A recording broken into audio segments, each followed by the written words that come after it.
Hello, and welcome back to Lora's Plans. I guess I should start off by saying thank you. Thank you to everyone who stuck around while I took my time away from all things social media. It really was a time that I needed in order to reset myself, both in my planning systems and my intentions, as well as just giving me the space to breathe and adapt and change as needed with what was happening in life. I am really blessed to have so many of you who stuck around during that time, waiting patiently, and I can't thank you enough for it. So today, I wanted just to dive right back in. The last 3 months, I have predominantly been using one system. I won't say that it's the only system I used. I did touch a Hobonichi cousin during that time. I played with the weeks that I had. I messed around in my digital planner, and I kind of would get distracted by the shiny object and jump in for a day, maybe two, and then I'd always come right back to this system. So at the beginning of January, I went ahead and had set up this wide size or Moleskine Cahier size traveler's notebook.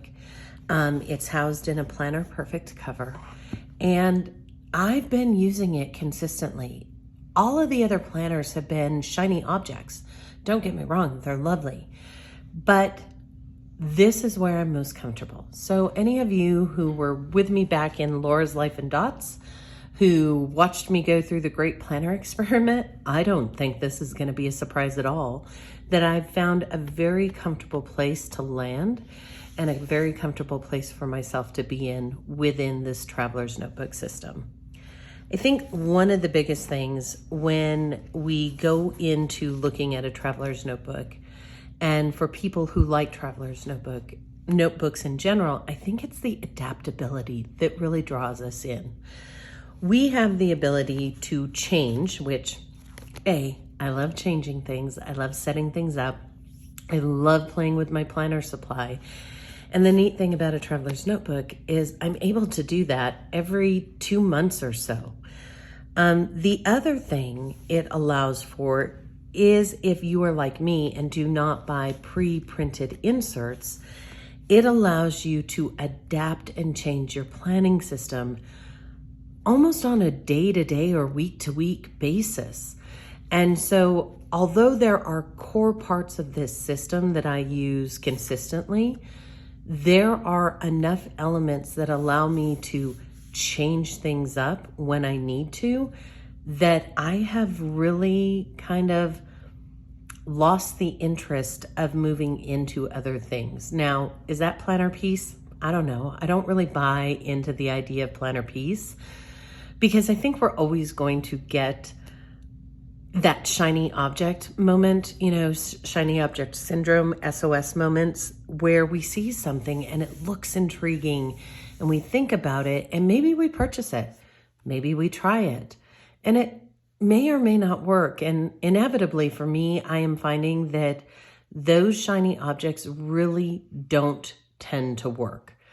I am not good in adapting someone else's structure. I've always thought myself to be a creative person, an outside of the lines type person. But when it comes to planners, when I am confronted with a pre-printed page or a predefined structure, it's actually quite funny. I tend to have to stay within that structure. And so knowing that, moving into the system, I made the conscious choice to go ahead and utilize notebooks that were either dot grid, gridded, or lined to generate my system within, so that I could adapt and change as I went along. So with all of that said, let's go ahead and dive in, and I'll show you how I have it set up. None of this is groundbreaking. This is all things that we've probably seen 1,000 times, but it's set up in a way that works for my brain, for my daily patterns, for my lifestyle. So the first book that we come across is a Moleskine Cahier. It's a dot grid, and this is my 2023 notebook. In it, it has every month of the year mapped out on a two page per month layout. So a month per 2 pages. And I do like having the traditional calendar view. I do a Monday start, but I like having this calendar view versus a rolling log style. And in between each monthly setup, I do have 2 additional pages. I have a rolling log, like I just talked about, but this I use for fiscal tracking. All of the bills that I have to pay get put on this month. All of the income we receive gets put on this page, as well as any major expenses that we have to pay or that come about will be put on this page as well. I do my grocery bill, my weekly grocery shopping, I log it on this page. So anything financially oriented gets logged on the monthly page that can be found right after my monthly spread. Then the other page, this is my brain dump. This is my traditional log of tasks that I need to get done in June. And I will use this kind of as a pre-planning or initiation. If something comes up next month that I find out I need to get done by June, I will put it in here. And so all of these pages, all of these monthly collections will be used for pre-planning as well as planning during the month, because just because April starts doesn't mean we stop putting things on the calendar. So I pre-plan, I populate within it. Then when the month comes up, as you can see, like May is here and you see the decoration. I did add decoration in already for it. And I'll continue to populate this as the month goes along. But if you look at June, June is just black and white. As I come to the end of May and beginning of June, I will go ahead and decorate, set this up, get it ready for the upcoming month. So this is not a forgotten or unused page. It actually will house pre-planning as well as current monthly planning that has to happen. It also will capture anecdotal elements that I want. I do also keep my goals that I have for the month on this page. So throughout the week, almost every single day, I am touching this page. Once a week, I will come in and update my fiscal tracker. And I am constantly looking at my to-do log. So that is the first part of my yearly book. The second part actually is my yearly collections. And really, these are just lists and collections that I keep that I know I want to have for the whole year and I don't want to have to migrate. One really good example of that is my book log, my reading log for 2023. I plan to log all of the books that I've read in 2023 on these pages. I have a lofty goal of 104 books to be read by the end of 2023. I may hit that, I may not. Came close to it last year, so I'm hoping that I get there. But things like that. These are not groundbreaking collections. I have a wish list, an order tracker, a plannerly wish list. I have a countdown. I have some makeup items that I like to keep track of. And then I have blank pages. And as I come to it, the things that I want to keep track of, I can put there. I will say, when I set up this book, I minimized a lot of the things I was tracking because I never once refer back to them. So if it's something I didn't refer back to, I got rid of it. I think that we have a tendency to build collections with the best intentions of using them, and then they don't get used. And then there's a guilt cycle that is involved. So I decluttered my collections. And so everything fits into this one book. It will stay with me in 2023. It will take me to the end of the year. And so this is always the first thing that I have in my notebook. The next is really kind of the heartbeat. The next two are actually the heartbeat of my planning system. This notebook is my weekly and daily notebook for personal, family, and home. And I just use these until I no longer have pages, and then I open up a new book. So like in March, I ran out of pages in my previous notebook, but I started March, this started March 20th. So the week of March 20th was put into this book. And that worked for me. So I always start with a weekly dashboard. It kind of looks like a Hobonichi Weeks, but a little bigger. So I have my daily boxes over here so I can put events that I need to keep track of. I have my intentions, and as you can see, sometimes they just fall off. I also have my habits, and I have my sleep and step tracker, and then my tasks, to-dos, and so on and so forth. I do like to group my weeklies together and then my dailies all together. And the style and how they look may change from week to week depending on what I want to do. But for the most part, I get to create it as I'm going. My dailies also will change. You can see here, it's more of a rapid log style. And you'll see later on in the book that I've moved to a time bar a couple of days, or I moved to a 1 day per page, but I'm using it for what I need instead of assuming I know 30 days in advance what I'm going to be doing. So then we get into April. I have a splash page with just a mini calendar, my meals for the month, my weekly pages.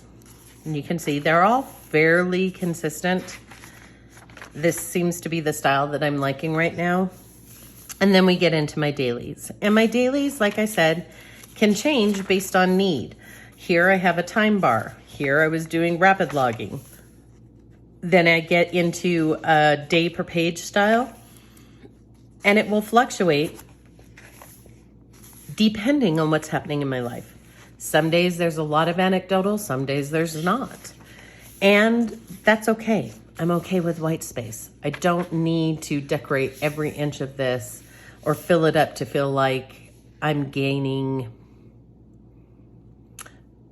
to feel like I've used the product, right? So this to me is something that I found myself falling into, that if I didn't fill it up, I felt guilty. And once again, that guilt cycle. I don't anymore. I use what I need and let go of what I don't. And if I have time to draw a doodle of a sopapilla, I draw a doodle of a sopapilla. If I don't, I don't. I'll lay stickers down when I feel like it. I'll doodle when I feel like it. I am allowing myself to adapt and change as I move along. And it's just comfortable. I don't have anyone's structure dictating to me what my page should look like or how it should be filled up. I'm getting to do that. I did go ahead, I will say, and set up a day per page as we got closer to the end of May because I wanted to see if I was going to have enough pages, because I always keep the last 10 pages of a notebook for notes, bits and bobs, things like that. Like recipes I may have tried, ephemera that I wanted to collect that didn't need to go in my memory journal and my musings journal. I kind of put back here.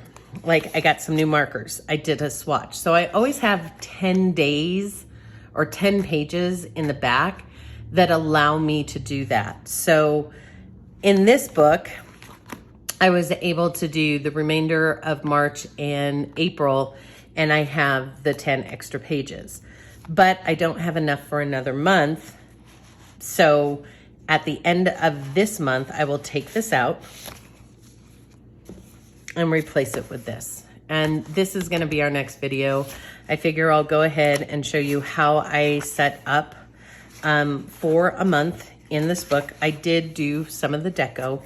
I put my hello board on and then counted it out and put my dots in for my weeklies, but we'll go ahead and do those together. And then, you know, I have everything ready to go.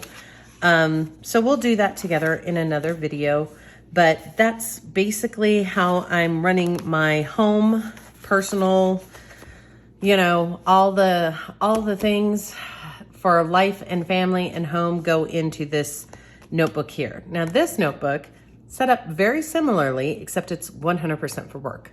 I don't like having home and work in the same space. This notebook I will keep until the end of the year, and then it will just get destroyed. It will just get recycled. But basically, I just page for page this. I don't reserve special pages in the back. And as soon as I'm on the last page of that notebook, I pull out another one. The way that I set this up, because I am a digital nomad and the majority of my life is digitized, I do like having a dashboard of what my schedule looks like Monday through Friday so that I can kind of plan work blocks into it. I like having a rolling task list, and I like having a daily to scribble notes that don't necessarily need to go into the digitized note systems that we use for meetings and projects and things like that. So I keep this. This is my own personal little work bucket, and when the year is at an end, I will throw this away. But I like having a nice space to be able to capture some of those things. So that's how I have it set up. And I am always a week ahead in work. So in my personal planner, I need to set up for the first week in May. This is the last week in April. So I am setting up for the next week. In my work planner, I am always setting up almost 2 weeks ahead. So this is next week. And on Friday, I will fill in all of my appointments and my to-dos and things like that. And then I will denote a page per day, and I will set up the framework for the following week in case I need to pop things in.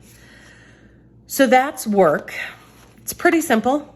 As you can see, guys, I mean, I'm really just using a pen, a Zig Clean Color Dot or a Tombow or something, and that's basically it. I did put a little bit of a dashboard, and I'll probably put some more zhuzh on here. But for the most part, I keep it fairly simple as I'm moving through. And really the only decoration that you'll see will be kind of on that month. And I'll put a mini calendar here. That will be my zhuzh. So I'll draw in my mini calendar and we're good to go. And that's it. That's my work notebook. Cut out a lot of the fluff that I was keeping for work as well. Yeah, I had a massive planner decluttering. The last notebook is the one I think I have a lot of fun in because this is my daily musings. This is where I capture my thoughts, my feelings, my emotions, kind of those little time capsules of daily life and conversations that we have as family and friends and the whole 9 yards. But what's nice about this is at the beginning of the year, I had started in a B6 notebook that was separate. And although I admire and see all these wonderful systems where people have 3 and 4 and 5 books, and I wish I could be that person, truthfully, because of my planner addiction and my notebook addiction and my everything stationery addiction. But the reality is my brain doesn't work well that way. I get very frazzled very easily. And so one of the things I learned is if I keep it all contained in one cover, in one system, I'm more likely to be consistent with it. If I have to go searching for a book, even if it's in a tote next to me, I am less likely to use it versus having this one thing that I can carry with me wherever I go. It fits in all of my bags, it just goes with me. I'm much better at it. And so I'm finding that I'm really capturing those moments of life that I want to remember. I'm trying to take a positive approach to my journaling instead of letting it be a negative dumping ground. And I'm finding that really has been a great effect for me in identifying the positives of life and being able to be grateful for the things that I get to experience. And so that's what this is. It's a Moleskine Cahier. I get it in the lined. I have a few more of these on my shelf, and then I'll probably move into the Good Impressions inserts that I have that are Tomoe River paper that are lined.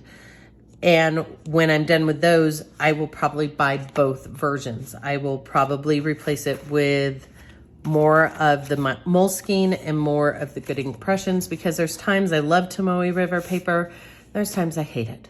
So I figure it's nice that every few months, I can make that decision. Do I want finicky paper or do I not? And I can choose that. I did choose Tomoe River paper to move my personal into at the end of the month, and we will be setting that up in another video. But that's it, guys. That's what I'm using. This is my planner system for 2023, and I can tell you, I'm happy as can be. But I want to have that caveat. It doesn't mean I didn't look at other things. It doesn't mean I didn't try other things. Because through the looking and through the trying, it solidified that the path that I was on was right. If the path that I was on wasn't right, I wouldn't be coming back to this book over and over and over again. And so I found that I've been a little less influenced by the shinies. Yes, I did get a cousin. Yes, I did look at the Sterling Ink Common Planners, and thank you for all of you who posted that the covers would rip easily and things, because when you're sticking them in, and you can see I don't put like plastic on these, when you're sticking something like that in here, it would be a problem. Plus, she doesn't sell it in the size, so that was easy, right? I didn't want to change my whole notebook just to put that one in here. I have been tempted, but I keep coming back. The things that I have in my collection that I can be tempted by, I've kept them, because who's to say, you know, a month from now, I won't want to pull out a week's, set up the weekly, play around with it, only to realize a day later, it doesn't work for me, and come back to this. I'm okay with that. I'm okay with playing and trying, as long as it is not a constant cycle where I'm purchasing and purchasing and purchasing, and they're sitting on the shelf. So that's where I'm at. I'm happy. I have a very adaptive planning system. It changes as I need it to change. It flows with what my needs are. And to me, that is the indicator that you have found a place to land. Does that mean I will always be in this place? No, but for right now I am. So we will begin our friendship anew, I guess. And in my next video, I do plan on going in and setting up for May, sharing that with you, and just chit-chatting about life as I go along. So I hope to see you all there. Do me a favor. Let me know how 2023 has gone for you in the comments below. Have you found a place to land that you're comfortable with? Or are you still searching? I'd really like to know. I know it's hard. It's hard with all of the different options out there. But let me know, and I will talk to you next time.